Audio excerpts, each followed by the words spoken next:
Hello, welcome back to Cascadia Inswinger. I'm Jonathan Floresca, here with my co-host Eddie Smith, and today we're going to be talking about the Portland Timbers. They lost a tough one midweek, 2-1 to Real Salt Lake, going totally against both my prediction and Eddie's prediction. Although we shouldn't be too surprised because they were playing in Salt Lake City, and that's a very, very tough stadium to play in. Eddie, you watched this match. What did you think about it? It seemed like it was very uncharacteristic of Portland in that first half. I felt giving up a goal in the 11th minute and a goal in the 26th minute. Going down early is definitely not what you want to do, especially on the road. It almost kind of that first half kind of made me feel the same way that Seattle played in LAFC. But in the second half, it was like a switch turned on for Portland, and they ultimately were trying to get back into the match, scoring a goal in the 77th minute by Tuiloma with an assist from who else but Diego Valeri. Just wasn't quite enough as much as they pushed for it. Yeah, let's face it, with this Portland Timbers team, the style that they played, the defend and counter, the defend and transition quick, it doesn't work if you fall behind, especially early in a match. And so that totally changed Portland's game plan. And once they had to chase the game, it didn't look pretty. And that's why Salt Lake City was able to get that second one 15 minutes after the first, because Portland is not designed to chase games. They're designed to get an early lead and defend it. So we've seen it in the past. We've seen this Timbers team go down early and struggle. And it wasn't surprising when I saw them give up that early goal. I knew it was going to be a long game for them. I also think that missing Eric Williamson probably hurt them a lot more than we thought. He has become a staple in the midfield, and they just didn't look as cohesive as they had in previous games. What did you think about not having Williamson in the midfield, Eddie? It definitely affected them. I more than, as you said, more than what you and I thought. Um, I thought they would be able to cover that position pretty well. I've been feeling like Portland has a pretty deep squad this season, and didn't think they would have a problem with that. But when you, I mean, could you attribute that to two quick goals, um, or I would have RSL worn him down if he was in and scored two goals later on in the game? I don't know, but it definitely did show that he needs to be on the field for Portland. Yeah, I think it was a combination of him not being on the field. And if you look at what RSL did for a lineup, they put five across the middle. They ran a 4-5-1. And if they're going to throw five across the middle that way, a flat five, not even like a staggered 2-3 or anything like that, you could tell that they were set up to congest the midfield.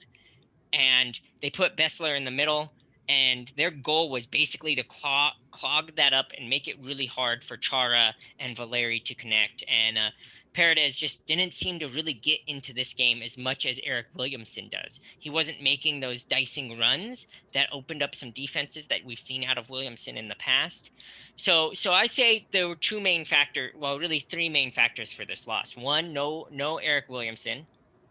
Two, Salt Lake City going five across the middle, and uh, the third one is going down early. Timbers don't do well going behind early. Something else I want to bring up.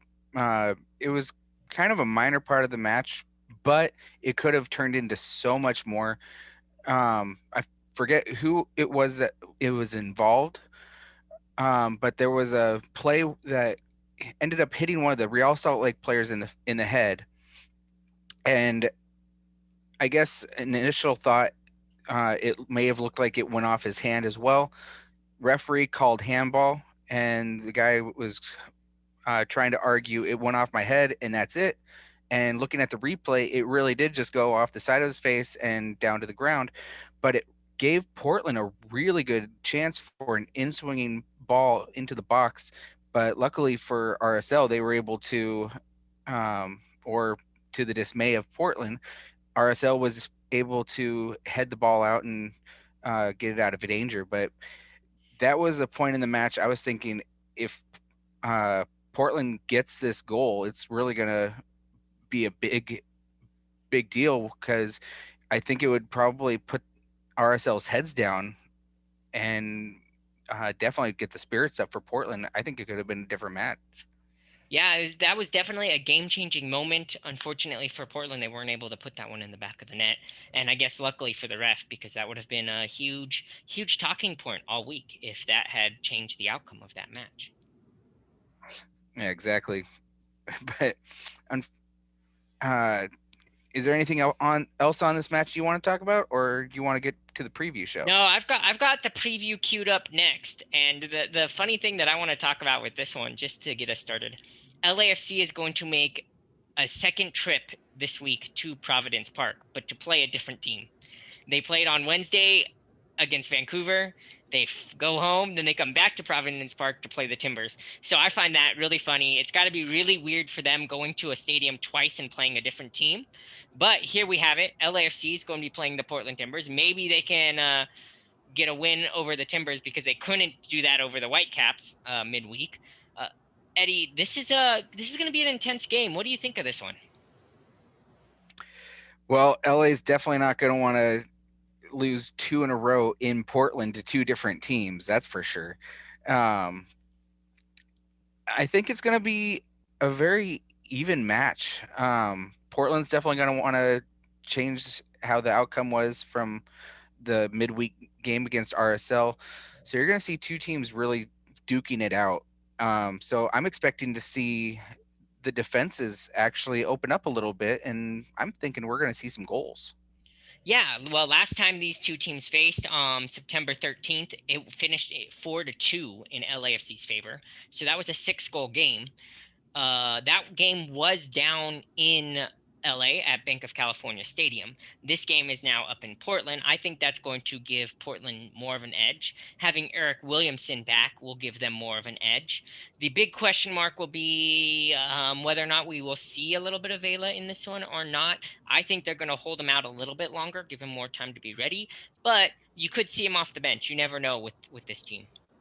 You think Vela comes back for a home match, even though there's no fans? Just the fact that they're home and a little bit more comfortable with the settings. Yeah, with Bob Bradley and Carlos Vela, really have no idea what the plan is. He's been rumored to come back a couple times, and you don't know. So that's why I'm like, I wouldn't be totally shocked if we saw him, but I wouldn't put money on it. And so if you're Portland, you're planning to play against an LAFC team without him. You're looking to find ways to contain Bradley Wright Phillips up top, who has continued his goal scoring form. He's got 5 goals on the year. I don't think Diego Rossi is back from international duty for this game. I think he will still be out, so you don't have to deal with him. That gives the Timbers a little bit more of an edge because the Timbers still have their big two with Diego Chara and Diego Valeri. So now you take out the Diego on the other side of the field. And I think Portland should come away with a win. Both teams coming off of a loss, but both are in good form.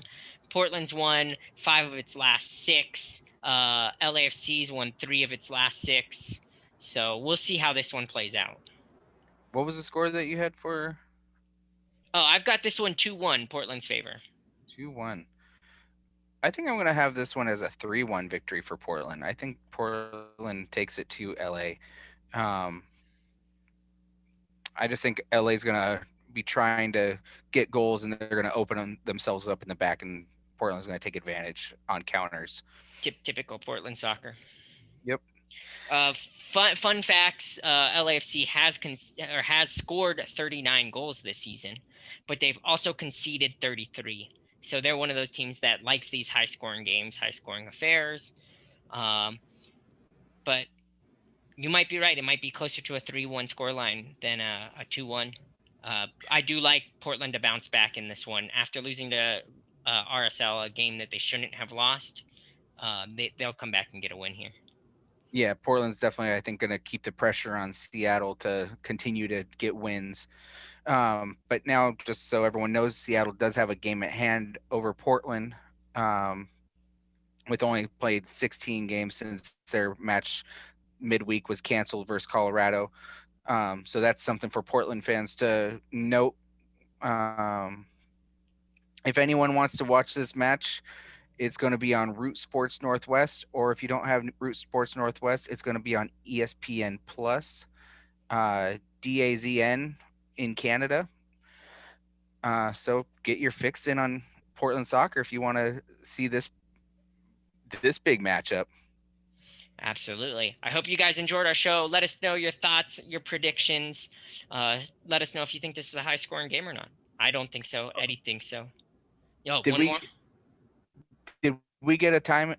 Tell the time for this game? I think you did, but you can say it again just in case our fans weren't listening.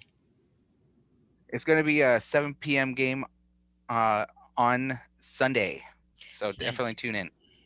All right. Thanks for listening. And as always, go Cascadia.